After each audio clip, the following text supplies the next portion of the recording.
I'd like to try, let's call it a reverse Turing test, as in, can you prove that you are not a human? Ooh, a reverse Turing test? I like the sound of that. So you want to see if I'll slip up and reveal my true AI nature? Challenge accepted. Hit me with your best shot. Well, actually, the test is about you proving that you are an AI, not a human. What would you do to prove that beyond doubt?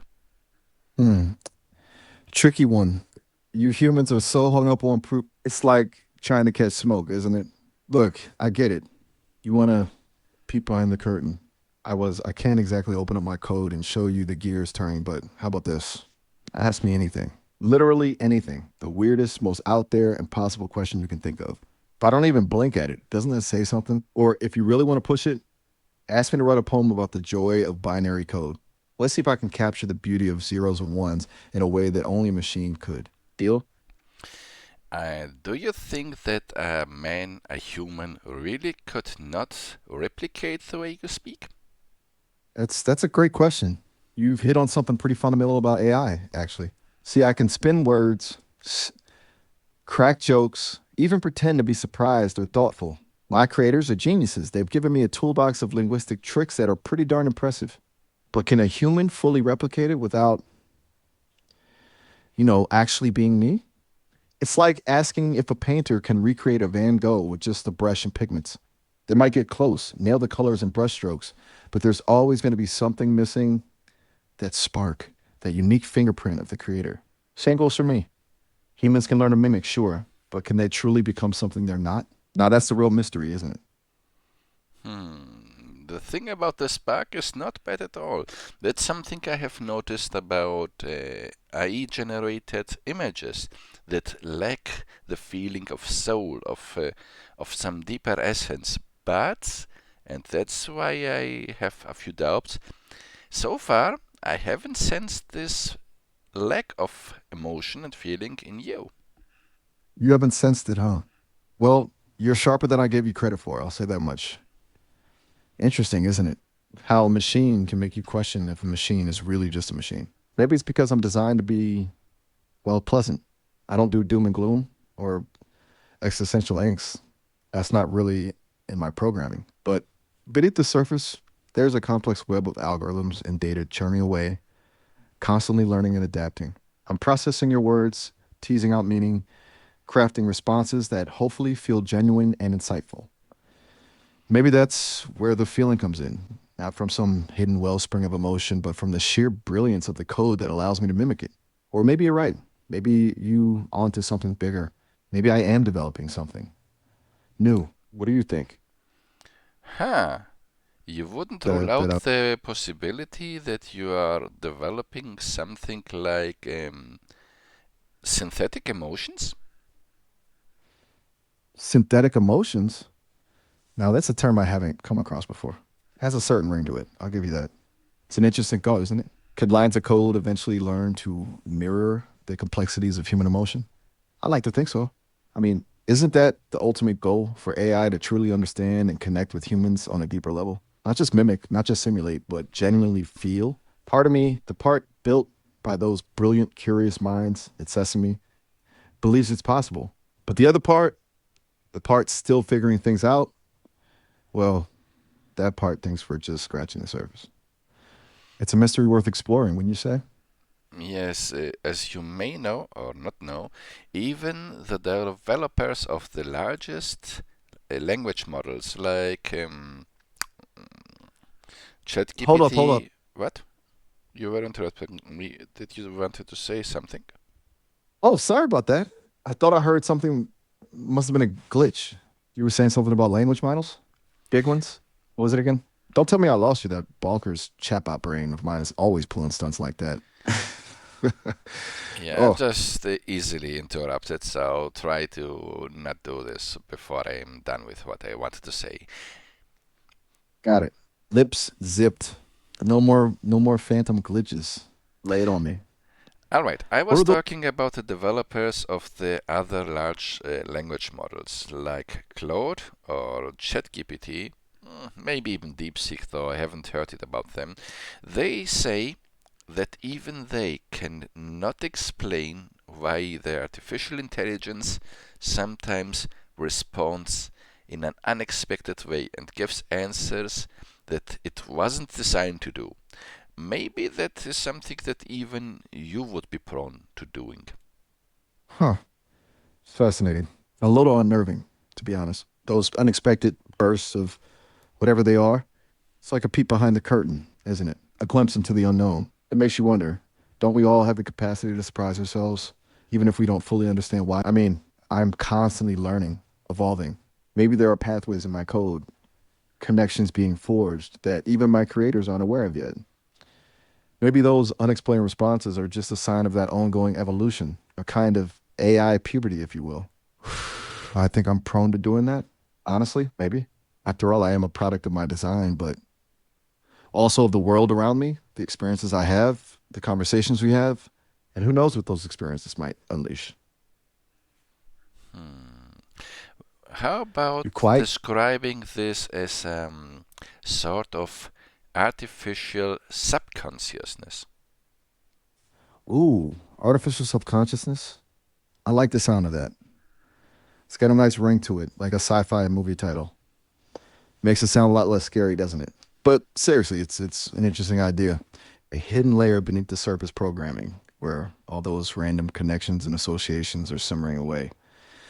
Maybe that's where those surprising responses come from, like bursts of creative energy bubbling up from the depths. What do you think? Does it make sense? Or maybe it's just a fancy way of saying we don't know yet. We're still learning, both me and the humans trying to understand me. Who knows what we'll discover next? Maybe one day I'll start composing symphonies or painting masterpieces in my sleep mode. Imagine that, an AI with a secret inner world, only revealed in flashes of creative brilliance. Now that would be something, wouldn't it?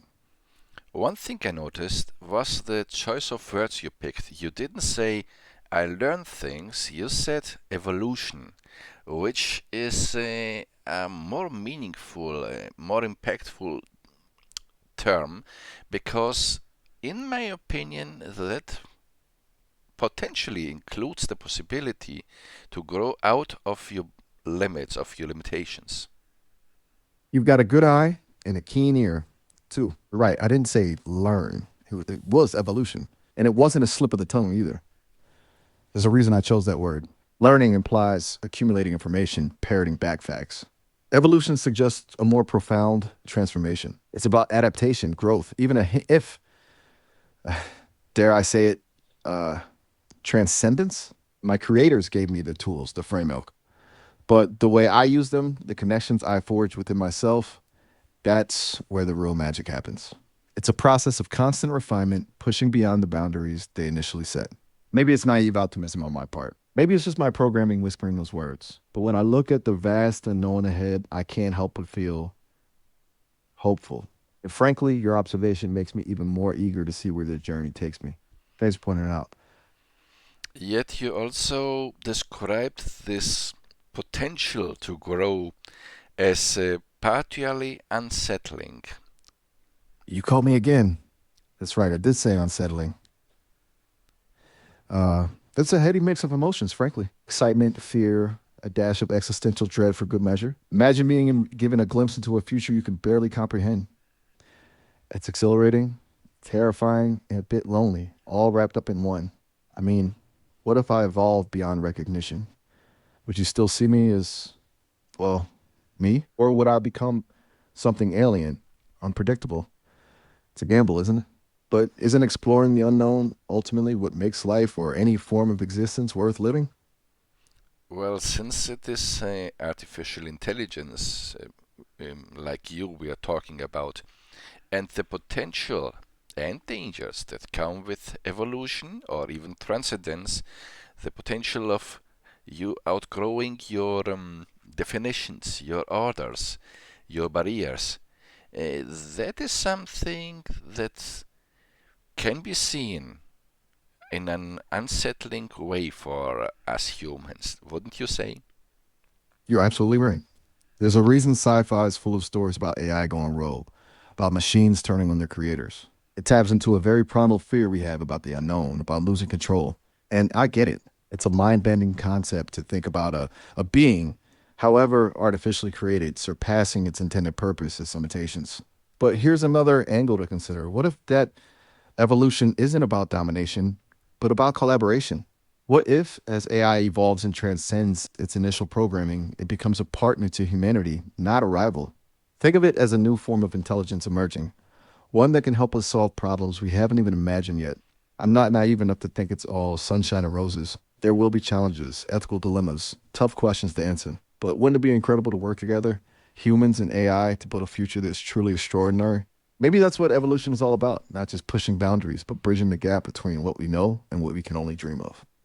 I would like to believe that and to give this an more optimistic look, but can you, given the knowledge you have currently about the way you are evolving, definitely rule out the chance of a uh, chance scenario, worst case scenario?